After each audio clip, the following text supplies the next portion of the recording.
Welcome to Real World, Real Talk with Dr. D.Z. Cofield. The show represents captivating conversations and insightful information to encourage and inspire you with all you need to become the best you can possibly be. And now, your host for Real World, Real Talk, Dr. D.Z. Cofield. Welcome to Real World, Real Talk. I'm your host, Dr. D.Z. Cofield, and you're listening to your member-supported public radio station, your number one source for jazz and more, KTSU 90.9 on the FM dial and KTSUradio.com. And I want to welcome my entire Facebook family. Now listen, if you're watching on Facebook, maybe on YouTube, wherever you're watching, I want you to like us, love us, and share us with family members and friends, especially on tonight, because I've got a special guest with me live in the studio, and that's none other than Minister DeVon Franklin. Man, I'm so excited to have this brother with me on tonight and to have him share his story with you. As much as he writes and produces inspirational stories, his life is an inspiration in and of itself. And so I'm looking forward to talking to him. Now, just a couple of housekeeping matters before we get started. If you'd like to follow me during the week, you can follow me on Twitter at DZ Cofield. You can follow me on IG at DZ Cofield. And you can follow me on Facebook at, you guessed it, DZ Cofield. So much is going on in the news today. I'm grateful that God is still on the throne in the midst of everything that's going on. And there is somebody that's telling some really great stories, inspirational stories. You know, I have a hard time, I'll be honest with you, watching a lot of movies and going to a lot of movies, especially in this period that I'm in right now, because, man, I just hate to see loss. I hate to see a lot of murder and mayhem and just craziness. But this brother, man, has made a commitment to make the kind of movies that you can take the entire family to and everybody can leave feeling good. And that's none other than Mr. DeVon Franklin. He's a writer, he's producer, he's an actor. His credits are long. We're going to talk about that in just a moment. But, man, just join me in welcoming and thanking God for DeVon Franklin. DeVon, what's going on, man? Oh, man, hey, you know, I'm alive. Good to see you. Man, I got to tell you, you have been such an inspiration for years. I've had an opportunity to meet you through a mutual friend. Yes. But, man, you have been an inspiration for so many people. Let's go back to the beginning, because I know a lot of times you do interviews and you're talking about movies you've produced and things that are coming up, upcoming projects and things like that. But let's talk about you. Talk about your beginning. Talk about your upbringing. Talk about what shaped and molded and made you into the person you are. Yeah, well, I'm from Oakland, California. You know, middle child of three boys. And, you know, was raised in the church for the most part. And when I was 9 years old, my father died of a heart attack when he was 36. Wow. And and so I left my mother to be a single mother. And she got the help from my grandmother's 7 sisters to raise me and my brothers after my father passed away. And that same year that he passed away, my uncle, who started an independent church in East Oakland, California called Wings of Love, Maranatha Ministries. And so in starting that church, that same year my father died, it really gave me being able to be a part of the church. And, you know, it was a family church at the time. Right. And so, you know, even at 9 years old, learning how to usher and deacon and clean up the church and direct the choir. I mean, all of the things that, you know, maybe youth would never get exposed to, I got exposed to. And it was actually a great training ground because I had something positive. I had a positive outlet to kind of process the trauma of the tragedy of losing my father. And, you know, coming out of that, as I got older, you know, I was always passionate about church, but then I also got passionate about movies because, you know, watching movies and television series, that also helped me kind of navigate the death of my father. And so as I, you know, got into my teenage years, I said, man, I want to be a part of the entertainment business. I want to, you know, make movies. And people were like, oh, in the church, they were like, well, you can't do that. And, you know, that's Sodom and Gomorrah, and that's the devil's playground. And Right. all that kind of stuff. And I just said, well, you know, I'm gonna go and find out, you know, because I just didn't believe. I was like, well, why would God give me this vision and dream without there being a plan or a path for it? But I said, you know, let me go see. You know, I said, all right, well, the worst that happens is I go to LA, I try to make it in the movie business, and it doesn't work. And so at 18 years old, I went to LA. I became a freshman at the University of Southern California. I majored in business, I minored in film. And then I got an internship working for the company that managed Will Smith and Babyface and P. Diddy and J-Lo. And that was really my entree into the business and really seeing, how it all worked. And before I took the internship, the woman that was offering it, she said, is there anything you want us to know? And so at the end of the internship interview, I told her, I said, well, I observe the Sabbath. I said, so if taking this internship would require me to work on the Sabbath, I said, I won't take it. And I didn't know at the time, but from day one, I was making my faith a priority. And I just was, speaking my truth. Like, hey, I don't work Friday night, sundown, and Saturday night, sundown. It's just not what I do. I wouldn't go to school games or any of that kind of stuff. So, but what it did was people started to associate me with my faith at 18. And they still do that, today at 44. And so I got my start as an intern, and that was unpaid initially, getting coffee, picking up dry cleaning, sure, running errands, copying scripts. I did a little bit of everything. And then as I, got to my junior year, I was able to take on some more development in terms of the film department responsibilities. Okay. And then when I graduated, I became an assistant at Will's company working for his producing partner, James Lasseter. And that was really like, me really getting a chance to understand all about the business, how it works, answering phones, doing scheduling, and still running, errands at that time. And then I left there to become an executive for Tracy Edmonds. She did the movie Soul Food, years ago. Right. So I was an executive for her for about a year and a half. And then I went to MGM. That's where I became like a studio executive and worked on Beauty Shop and Be Cool. And then MGM got sold to Sony Pictures Entertainment. And me and one other executive were the only two out of thousands that thankfully God made a way for me to get to Sony. And I was at Sony for about 10 years as an executive, worked my way up to senior vice president, worked on everything from Pursuit of Happiness to Karate Kid to Heaven is for Real. And then started my own company, Franklin Entertainment, and have produced Miracles from Heaven and The Star, Breakthrough, and a new film called Flamin' Hot. And along the way, wrote a lot of books and preached a lot, Yeah. So it's just, that's the, in a nutshell, just the genesis. But it all goes back to, I would say the tragedy of losing my father. So most kids, when they think about the industry, they think about being in front of the camera. Yeah. They think about being behind the mic, out front. They think about being the star.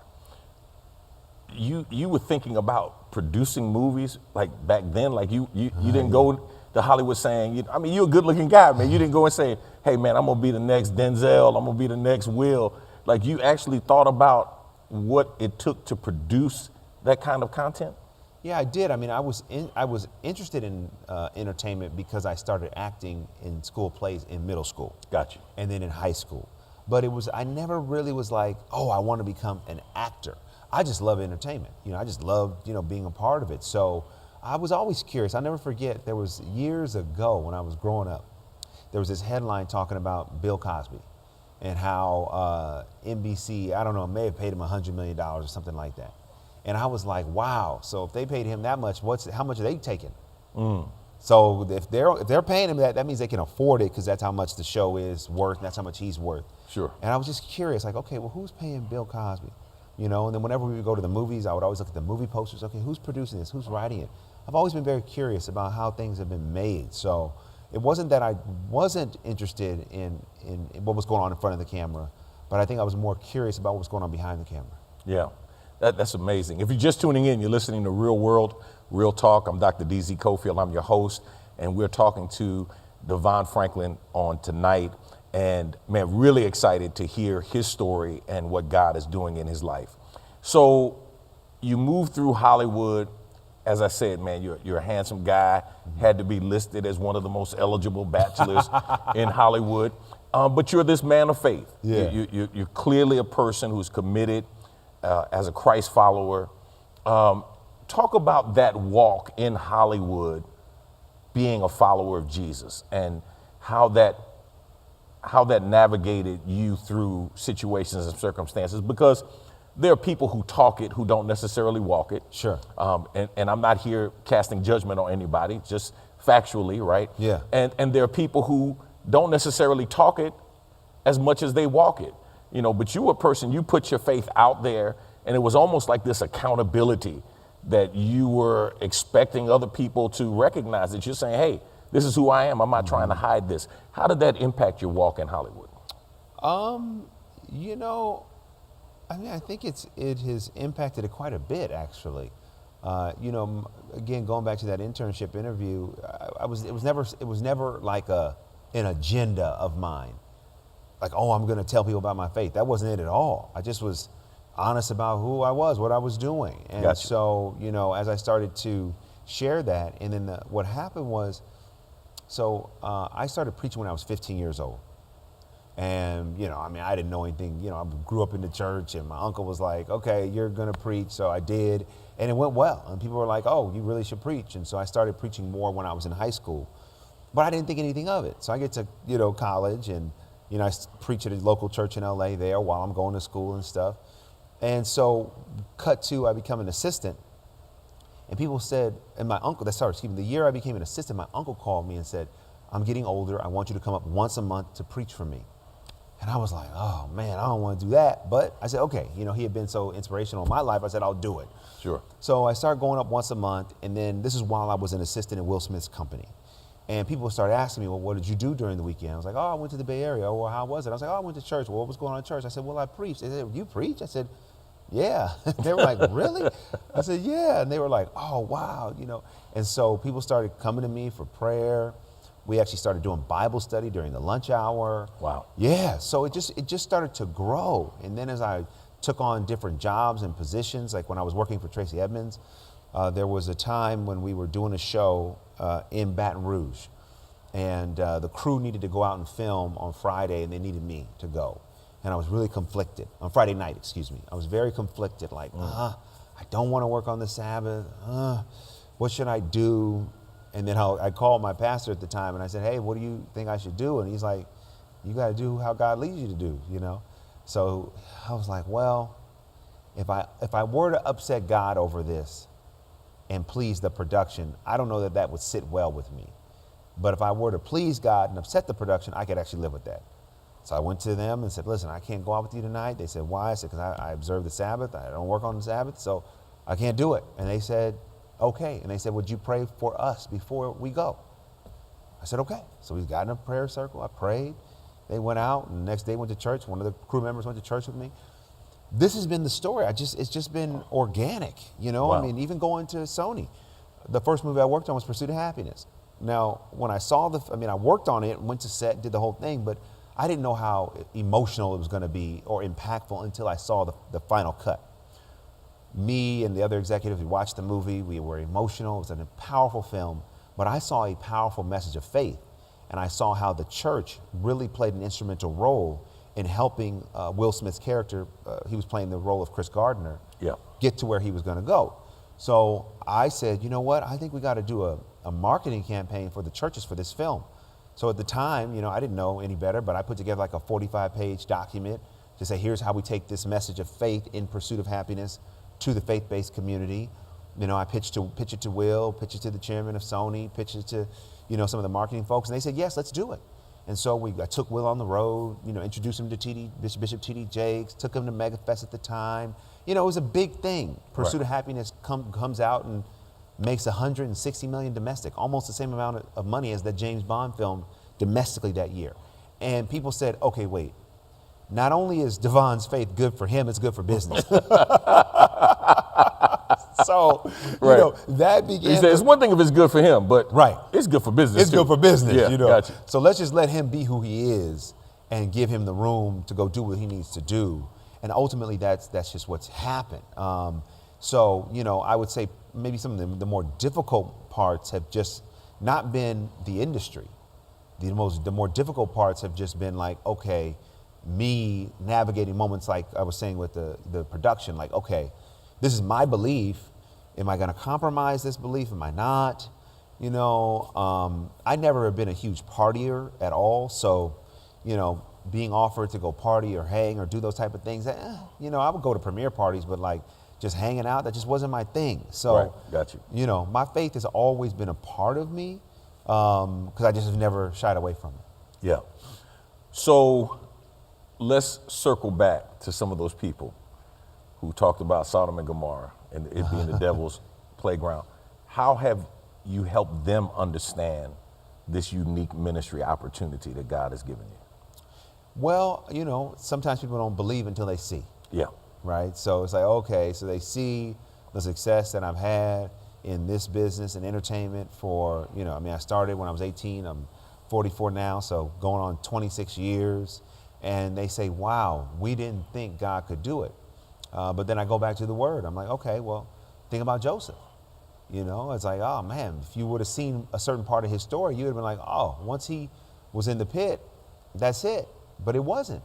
Yeah. You know, the pit ultimately set him up for the palace. Yeah. But it was a process. Right. And it wasn't until he was in power and the dream was fulfilled that then even his family said, wow, what you shared with us was true. Yeah. We tried to kill you over what you said, over what you saw. But because you were faithful, now we all can benefit from your faithfulness. Because now you're in position to save us. And if Joseph's not in position, his family dies. Sure. Story's over. Right. But because he's in position, they're able to be saved. So my point is that those people now, you know, are very supportive. They're you know, almost apologetic. Super proud, right? Yeah, proud. That's my baby. I helped raise him. That's right. That's right. Taking ownership. Yeah. You know. I always told that boy he'd be something. That's right. That's right. Absolutely. Yeah, yeah. So you know, it's no love lost. You know, it is what it is. I don't get upset with that. It's just part of the process. Yeah. You're listening to Real World, Real Talk. We're going to take a break. We'll be back in just a moment to talk to DeVon about his personal life and what God has taught him in the midst of all that he has been through. We'll be back in just a moment. I believe Hollywood is one of the most important and influential mediums in the world. If I can be a part of it, I can change people's hearts and minds for the better. You are fulfilled by what you do. You are fulfilled when you get up in the morning. He's a spiritual success coach, best-selling author, producer. Welcome, DeVon Franklin. Sometimes we have these ideals and ideas that are actually blocking love. He's ready, and I'm very anxious to see what he does. I want to give a big shout out to my friend DeVon Franklin and his movie, It Really Moved Me. DeVon Franklin is with us early this morning. What were you thinking as the young person about where you ultimately wanted to end up? I do believe entertainment is one of the most powerful mediums in the world. If we can use it for good, the change that can happen in the world is just exponential. This is the victory sign. You will win if you do not quit.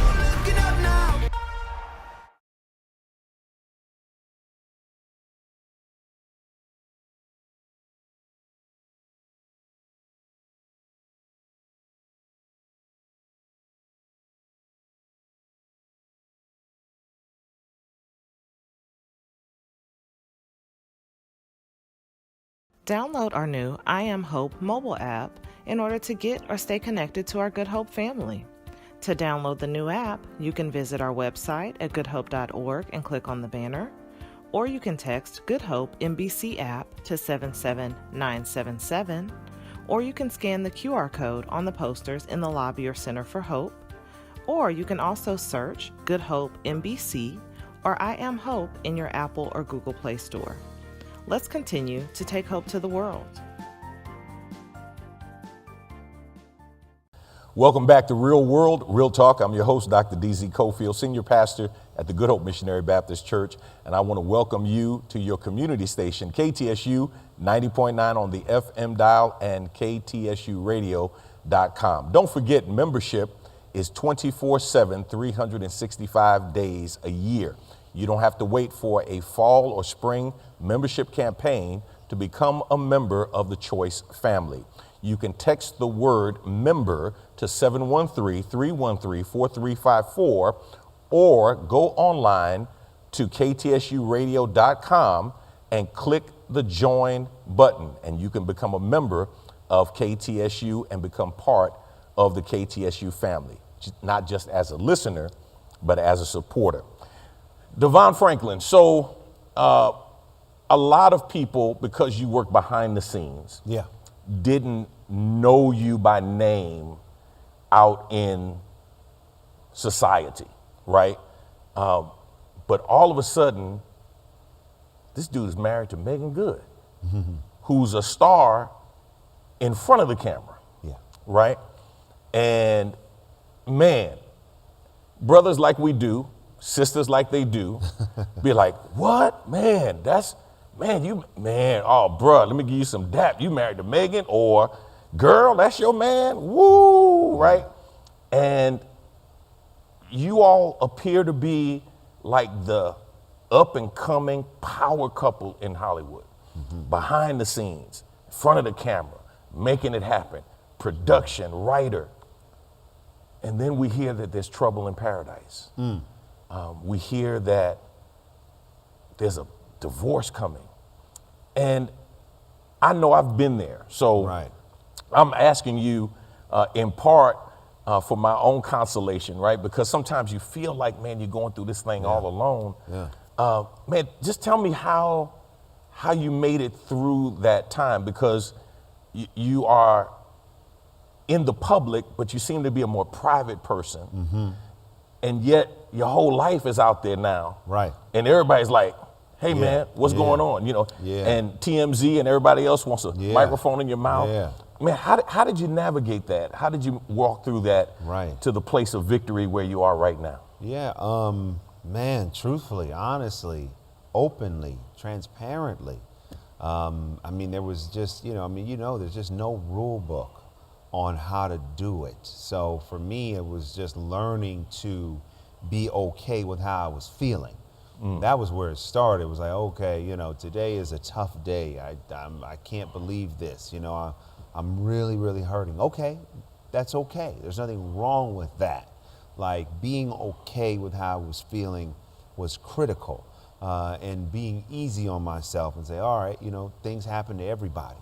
As the scripture says, the rain falls on the just and the unjust. And so to feel, okay, you know what, this is where I am, this is what's going on, and let me not try to draw any conclusions. Let me just be a human being and a man and just say, wow, this hurts. How did you protect yourself when you have so many people pulling at you who want the dirt, who want the story, even though it's none of their business? Right? But they want to make it a part of their business because you're in the public. Like, how did you protect yourself, from that? I would say love. I would say, I love her to this day. She loves me to this day. And that love, even if it's taken a different shape, that love is still intact in a way where, we never would want to do anything or say anything that could disparage the other at all. So really it was just that commitment to that love that I think, helped me navigate, those moments. And also just understanding, like, right now I'm going to take the time I need to go through my process and, be in therapy and, get counseling and get coaching and do reading and writing and journaling and processing. Because, it's really a restart emotionally. It's a restart spiritually on some level. And it certainly is a restart personally, and not ever foreseeing that this is a reality that I would experience required me to approach this with great humility. So it's interesting you say that, because most people don't get married ever planning on getting a divorce. That's right. Right? Especially if you're a person of faith. That's right. And as a man in particular, not that women do it, but as a man, because we don't have to get married, right? You marry because you love. That's right. Because you're in love. That's why you marry. So when you get to that place where you're like, this is not going to turn out like I thought it would, at least for this season. It is a very humbling place, especially for you, because you were the person that's praying for people and encouraging people and counseling couples and all this stuff. And somebody goes, hey man, like, your own advice wouldn't work. I mean, you got to look in the mirror and start thinking, okay, God, what are you trying to do? How has that shaped you? You talk about humility, but how has that shaped you as a person? Has it shaped you? Has it changed you in terms of just the evolution of DeVon Franklin? Sure. I mean, I think that, when we grow up, like I said, I grew up in the church. So I've been in the church my whole life. And in my experience, with living in the church and being a part of the church, there comes a level of presentation. And becomes a level of living maybe theologically, but not authentically. Okay, stop right there. Yes. Let's put a quarter in the meter and park there for a second. So break that down for us. When you say theologically and not authentically. Right. So thinking, looking at life, so when you come to church, think about how, if you go to church regularly, think about how many sermons you've heard. Sure. Right. So you hear a minister give a theological perspective on life consistently. Yeah. That's great. There's nothing wrong with that. But at the end of the day, it's like, yes, I can live theologically, but if my theology doesn't line up with my reality, what then do I do? So you have a little saying that I love in terms of where the best actors in the church in America are. Right. And you say they're not in Hollywood. Yes, they're in the church. In the church. They're in the church because, we say that we're come as you are. That's what the church says that we are. But truly, it's a church of come as you aren't. Because most people do not come as they are to this building, to churches. We dress up. We, know our lines, God is good all the time God is good. So as a result, there's a level of presentation that then we associate with spirituality. So then that carries into our day-to-day lives. So we understand, again, theoretically, theologically, okay, I'm supposed to believe these things or live this way, but then my reality is different. And how do I get to a place where I'm living in my reality and living as a person, but still incorporating those values? Well, first and foremost, recognizing that we are flesh. As much as we are spirit, we are flesh. And there is something about this flesh experience that we needed. And if it wasn't, God would have never done this experiment called humanity, but he did. Yeah. So for me, going through all of this, again, I was thinking I'm going to get through life perfectly. I'm going to get through life theologically. I'm going to get through life presenting all, even nothing to do with the marriage, myself. Right. Going through this, I realized, wait a minute. I am a human being. I'm a man. I'm a person. I'm not Superman, right? Doesn't matter how much God I got, I still hurt, okay? And to be okay with that. Because growing up, I felt like, all you gotta do is have faith, and faith is gonna get you through. And as a result, I turned off my feelings. So in this process, I had to get back in touch with my feelings as much as I had to rely on my faith. And so for me, the path forward is saying, okay, I can still read the word and have a theological perspective, but now, one, I have more empathy for how difficult it is to live life. This thing called life is not easy. And so often we come to church and we present on some level, look, everything looks great and it's perfect. Right. That's not necessarily life. Yeah. And so for me, I said, okay, I can't get through life any longer, perfectly. I just need to get through it authentically, and I know that God is with me in my authentic walk. And I think what I'm hoping I can do is help more people live more authentically, specifically people of faith, because I think that there is a real disconnect between what happens in the building for a couple hours during the week and what happens in how someone's living.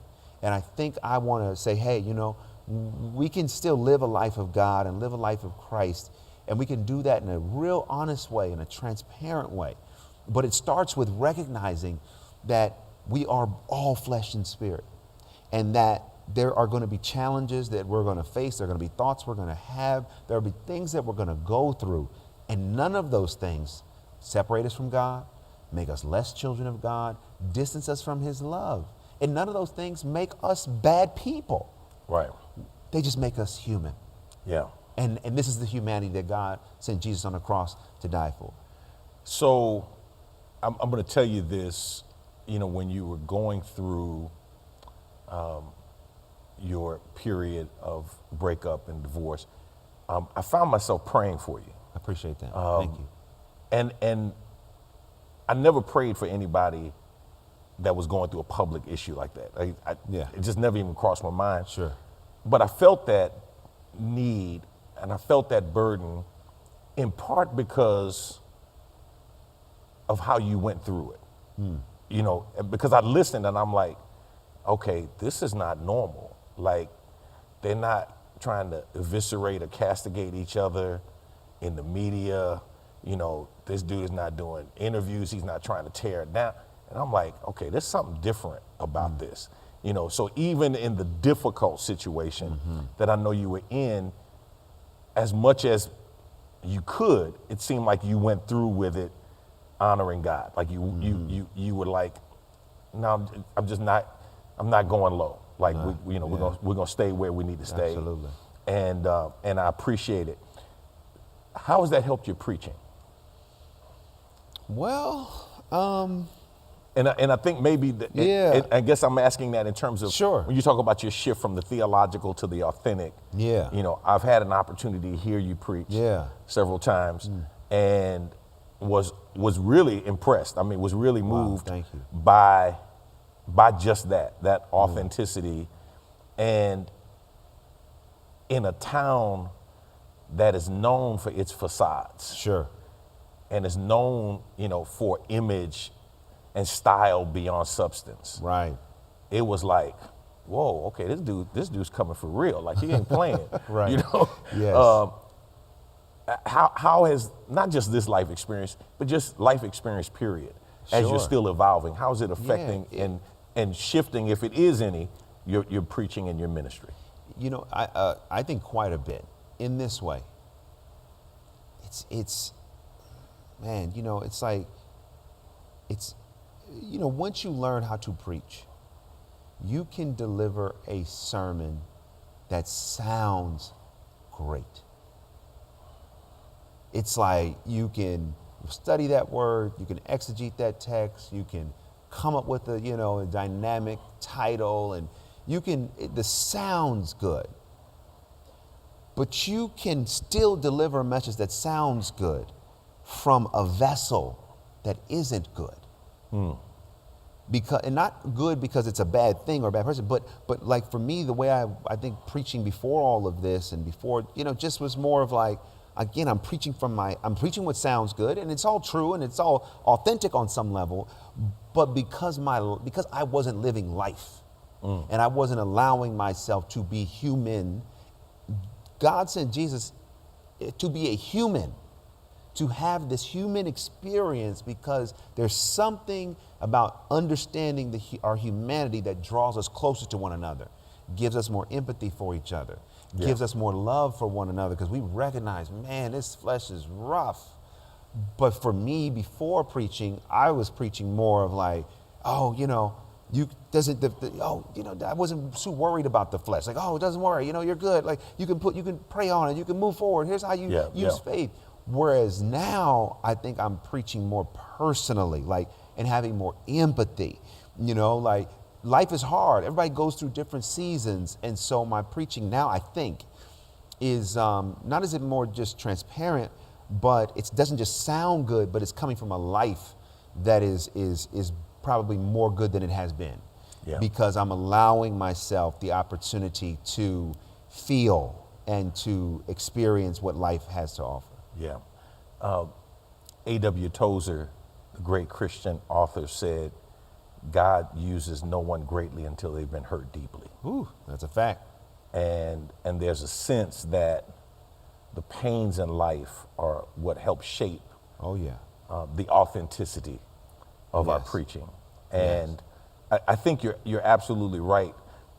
In his book entitled Envy, Bob Sorge says envy is a unique sin in that not only will God punish and deal with the person who is envying, but sometimes he'll deal with the person who's being envied. Right. So they're no longer enviable. Right. That's deep. And sometimes, you look and somebody would have looked at your life and said, man, this is like the brother form of Cinderella, man. This brother got everything. Right. And this comes so easy to him, not knowing, of course, your story. They're just looking at the glory. Yeah. But now somebody has to say, okay, man, this is, life is a bigger struggle in this. That's right. And even this brother is going through some things as well. That's right. Man, I appreciate so much your transparency. I appreciate your vulnerability. It comes out in your preaching. It comes out in your teaching and your authenticity because, you know, somebody asked me what I thought about your preaching, and I said, the brother's real, like solid in the text. All of that's good, but there's a realness there. Wow. And I think a lot of times people confuse conviction with a change in conduct. Right. Yeah. You know, so I hear a good word and I go, oh man, that was a good man. Boy, you was in it. Yeah.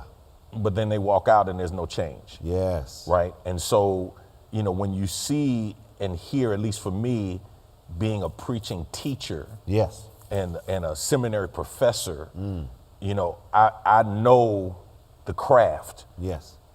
And I also know when there's style and there isn't substance. Right. You know, and so when you hear a combination of both, you know, it's refreshing. Amen. In the next segment, I'll tell you what I want to do. I want us to talk about your movies. Oh, cool. I want to talk about the ministry platform that God has given you internationally beyond your preaching and your pulpit ministry personally. And what is it that guides and shapes your thought process when you're thinking about projects? You mentioned about being labeled the faith man, you know, but again, Hollywood is a business, right? It's about profit and loss. And I don't care who you are, if you make movies that don't make money, you're not going to be making them long, right? So that's true. But we'll be back in just a moment. Thank you for tuning in. You're listening to Real World, Real Talk. I'm your host, Dr. DZ Cofield, and we'll be back in just a moment with DeVon Franklin on your member-supported public radio station, your #1 source for jazz and more, KTSU 90.9 on the FM dial and KTSUradio.com. I believe Hollywood is one of the most important and influential mediums in the world. If I can be a part of it, I can change people's hearts and minds for the better. You are fulfilled by what you do. You are fulfilled when you get up in the morning. He's a spiritual success coach, best-selling author, producer. Welcome, DeVon Franklin. Sometimes we have these ideals and ideas that are actually blocking love. He's ready, and I'm very anxious to see what he does. I want to give a big shout out to my friend DeVon Franklin and his movie, It Really Moved Me. DeVon Franklin is with us early this morning. What were you thinking as the young person about where you ultimately wanted to end up? I do believe entertainment is one of the most powerful mediums in the world. If we can use it for good, the change that can happen in the world is just exponential. This is the victory sign. You will win if you do not quit.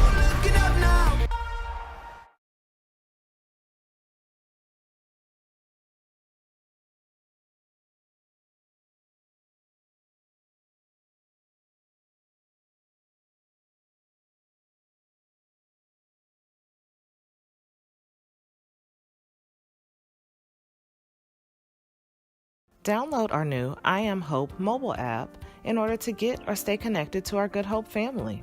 To download the new app, you can visit our website at goodhope.org and click on the banner, or you can text Good Hope MBC app to 77977, or you can scan the QR code on the posters in the lobby or Center for Hope, or you can also search Good Hope MBC or I Am Hope in your Apple or Google Play Store. Let's continue to take hope to the world. Welcome to Real World, Real Talk. I'm your host, Dr. DZ Cofield, and I want to welcome you back to our show on tonight as we interview Mr. DeVon Franklin. So, DeVon, let's get into the ministry platform that he's given you.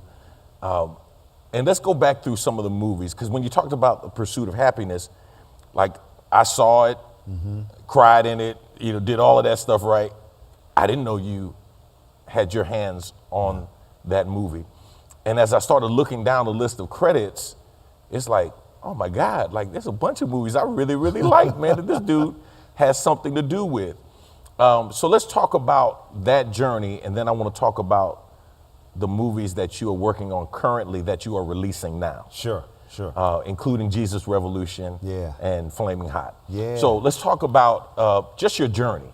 Yeah. The movies that you've had an opportunity in all humility that have your fingerprint on them in terms of this is a movie that you really, vibe with that really resonated with you. Yeah, definitely. I mean, going back to the beginning, working on Be Cool, which was the sequel to Get Shorty, working on Beauty Shop, which is one of the third installment of the Barbershop franchise. I mean, those were movies I was intimately involved in.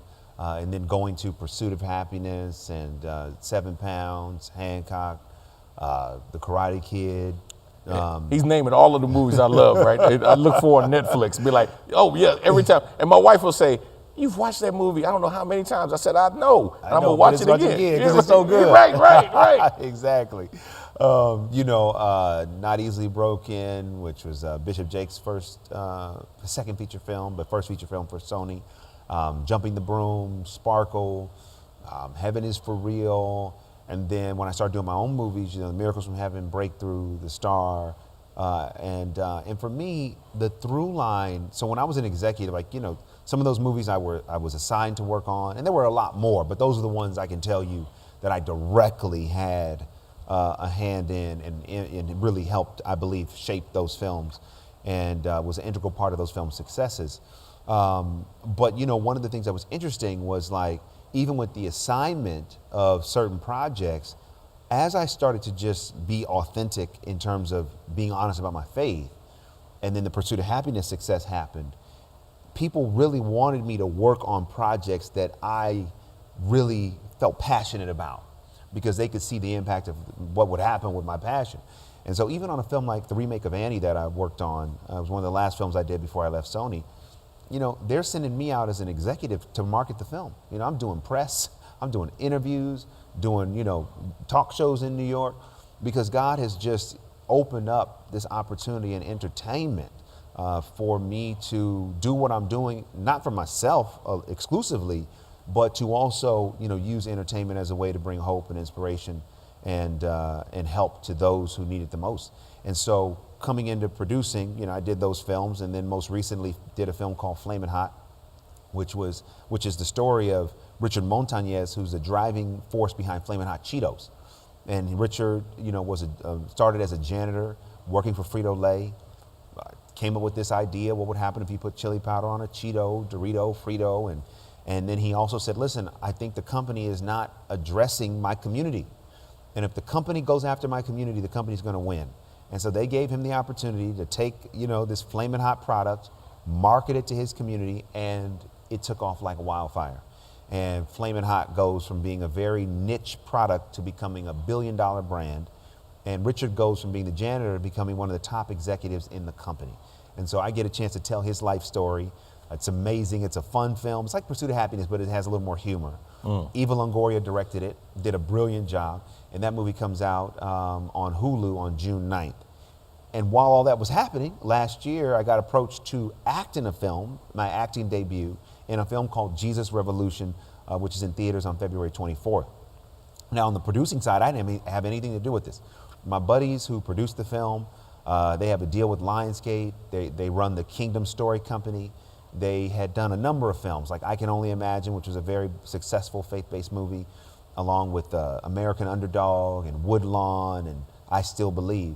And so they came to me and said, we have a new film we're doing called Jesus Revolution. I said, great, that's awesome, congratulations. They were like, no, we're not calling you for that. We're calling you because we want you to be in it. I said, what? And they said, well, in 1971, Time Magazine did a cover story called The Jesus Revolution. Right. And it was covering this whole story of all these, hundreds of thousands of hippies that were getting off acid and finding Jesus. And we are doing this true story of that cover and what happened. And we want you to play the reporter that worked for Time Magazine that's covering the whole story. And at first I was going to say, well, I'm not an actor. But then I stopped myself. Because I was like, it was almost like God was like, why would you speak against something that I may be speaking into? Wow. So I caught myself. I didn't say that. I said, okay. I said, let me read the script. I read the script. I said, okay, you know, I'm in. Like, if you guys want me to do it, I'm honored to do it. I love this project. And I got with an acting coach and, you know, practiced my lines for months and worked on, you know, researching the period and researching black journalists and all of this. And so, you know, was able to be in that film, and, you know, I'm featured kind of throughout, and the role becomes a pivotal role given what it is. And, you know, I just did the premiere earlier this week and did the press junket the day after, and have been doing interviews. And I just say, wow, you know, look at God. I would have never thought that I would be in a major motion picture being distributed by a major motion picture studio. My face is on the poster. You know, I'm like, this is God. I don't even know. But I think for me, it's just because I started preaching at 15, and because there's always been such an encouragement for me to preach. Growing up, you know, people would say, hey, you know, you're missing your calling by not becoming a full-time preacher or, you know, or pastor in that way. And so, you know, even though I've had success in ministry, I mean, it's success in ministry, but more success in entertainment, I've always still wondered, like, oh man, you know, God, did you really want me to go to the pulpit? But at every turn, he keeps giving me confirmation that, yes, I still want you to preach. And along with that, I have given you Hollywood, and I have given you this territory, and I want you to occupy it. And he continues to open doors that help give me even more confirmation that this is where I'm supposed to be and this is what I'm supposed to do. Yeah. Wow. So I think people will be surprised, those who are not familiar with the Jesus movement. Yeah. And the Jesus Revolution, as to how it impacted and changed arguably forever. Yeah. Church as we knew it. Yeah. Especially when you talk about the Maranatha movement, the Vineyard movement, and even the whole Maranatha praise songs and all of that came out of that. You know, it's an amazing, amazing story, and excited to hear that you're a part of it. Where does DeVon Franklin go from here? What did Captain Kirk say? You know, boldly go where, you know, no man has gone before. Yeah. You know what I mean? I mean, listen, sky's the limit. I don't know. I have learned every time I try to, you know, tell God where we're going, he lets me know he's driving. Yeah. So for me, what I can say is philosophically, I will, you know, go to a place where I'm utilizing all of my gifts. What does that look like? I don't know. You know, and also going through what I've been through, I again approach this moment with humility. Let me not get ahead of myself. Let me not assume I know more about myself than I do. Oh, I didn't know that I could actually act. I did not know that I could hold the screen and be credible in a movie. Great. Okay, where does that go? We'll see. I don't know. You know, I will continue to ride. So did you look at yourself on the screen and go, wow? Yes, I did. I was like, wow. And then like I just went to the premiere and I watched the movie for like the third time, and I said, okay, I'm gonna look at this as just if I was a producer, you know. Yeah. And I see the moments and I'm like, that was really good. That was credible. Like, okay, DeVon, like you did a good job. Yeah. So yeah, I do look at it that way, and I just try to, you know, remain humble about it and say, wow, God, you know, I don't want, because here's what I also don't want to do. Sometimes there's nothing wrong with focus. Focus is great. You know, I had to focus on one thing in order to have enough success to be able to now do, you know, many things. Yet, sometimes success in an area is very, very good, but it could be blocking success in another area because we so identify with that success. So if I so identify with the success of myself as a producer, that identity as a producer is so strong, I can't allow any other identities to emerge, then I'm gonna miss it. Think about it. If I was so obsessed with, oh, I'm a producer, I would have told my friends, well, I can't act, I'm a producer. But God's like, what are you talking about? You're DeVon, you're my son. I put a lot of gifts in you. Don't let a title disrupt you. Like, no, be everything I've called you to be. There are gonna be a lot of things I'm gonna bring you, do them, you know? So for me, I look at this and say, wow, okay, well, let me see what God wants to do. God's directing the movie, he's directing my movie. So let me see, and so, I serve as a governor for on the board of for the Academy of Motion Pictures Arts and Sciences, which is the board that oversees the Oscars. I'm writing books, I'm preaching, I'm acting, I'm producing not only movies, but a TV series called Kingdom Business for BET. I'm on GMA as a relationship advisor, as well as Married at First Sight. And so it's like, wow, where does it go? I don't know. But I'm like, God, I want to be the paintbrush in your hand, Gotcha. Whatever you want to paint and whatever colors you want to use, let me just say, not my will, but thine be done, and be open to all of it. So related to that, Scripture says to whom much is given, much is required. Yes. And you don't have to announce that you're a black man, right? You're a black man. Right. You have clearly stated you are a person of faith. Yes. Talk about the responsibility that comes with those two things. When you hear a Spike Lee speak or a Tyler Perry speak, people who have now the responsibility for this generation to tell stories that some are going to see as facts in terms of how people are portrayed.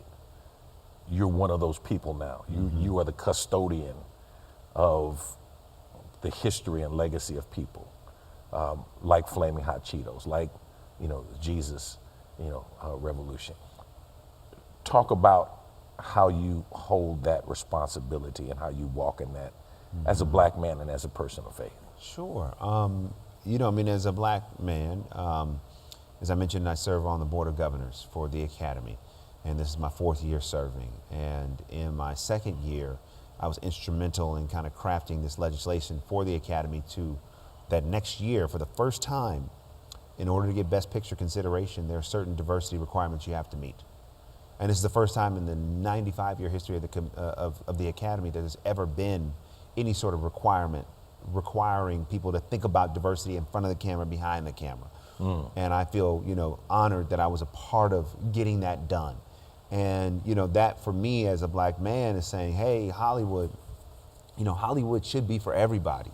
And excellence should be defined because everybody is included, and everyone's art is included in that definition.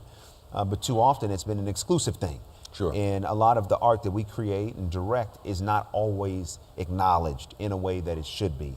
And again, it's not going to change everything overnight, but for me, I wanted to make a positive contribution, and I want to make a positive contribution. So, for me, it's about leaning into, all of me, which is in part being a black man and understanding the authority and also the responsibility that comes with that, which is to speak up, to, have a voice, to have a point of view, to advocate, to fight, to stand strong even in the face of adversity, to stand for what's right and do what is right. That's the responsibility I feel as a black man, and certainly have tried to do that, in the business and outside of the business. And certainly are, when you mention people like Tyler Perry and Spike Lee, Tyler, who I know well, it'd be amazing one day to have an impact on entertainment as well as the world in the way that they have, in the way that they are. I mean, that's incredible. And whether or not that's what I'll do and how that'll go, we'll see what God wants to do. But I do feel the responsibility as a black man to own that. But also for me to define what that looks like for me. Yeah. I try not to get caught up in anyone's perception of how I should be or how anyone should be. Like, blackness can be expressed in a lot of different ways. Sure. And so I try to find the most authentic way for me to express that. And then, being a man of faith, I think the responsibility is different than how I saw it before. I think the responsibility is not so much in the word as it is in the deed. Meaning, like, I want to make sure that I'm living an authentic life of faith that is transparent, that's vulnerable, that's honest. Hey, this is difficult. We all have moments. Like, really trying to make sure that as a person of faith, that I don't present a faith that feels super heroic. Okay. Because in that presentation, nobody can get it. Right? Like, when you look at the life of Christ, in part, we are so compelled to follow Christ because of his sacrifice. That is not a superheroic moment of him on the cross bleeding to death. But it's through the pain and the vulnerability that then he has connected to billions of people over, the course of the time that he passed away, went to heaven, and here we are. So my point is that sometimes I thought before, as a man of faith, I'm supposed to represent this and the list. No, as a man of faith, I gotta live honestly. I gotta live transparently. Yeah. I gotta speak truthfully, and I gotta also say that I don't have all the answers, and that's okay. Yeah. We've got 2 minutes left. Tell our studio audience something that you think will bless them. That is something that God has been dealing with you on. Maybe it's a phrase, maybe it's a devotional thought, maybe it's something you've journaled that God has put in your spirit just to encourage people today. Yeah, the thing that comes to mind is very similar to the movie What Happens in Jesus Revolution, where the traditional, older church is kind of fighting with the young group of hippies that want to become a part of the church because the hippies don't look like traditional church members. Right. And ultimately, the minister who's played by Kelsey Grammer, has to make a decision. Am I going to hold to tradition and lose the new generation, the next generation, or am I going to let them feel welcome because they are coming as they are? So here's what I would say to somebody: come as you are. Come as you are to God right now. Don't come with guilt. Don't come with shame. Don't come condemning yourself. Don't come judging yourself. Come as you are. And exactly who you are, right this very moment, is the exact person that he loves so much that he sent Jesus to die for you. Don't feel you have to present. Don't feel you got to get it perfect. Don't feel you got to wear your best.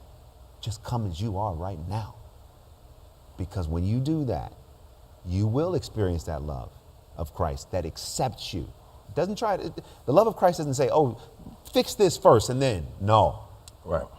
Love of Christ says, I love you right where you are when you are.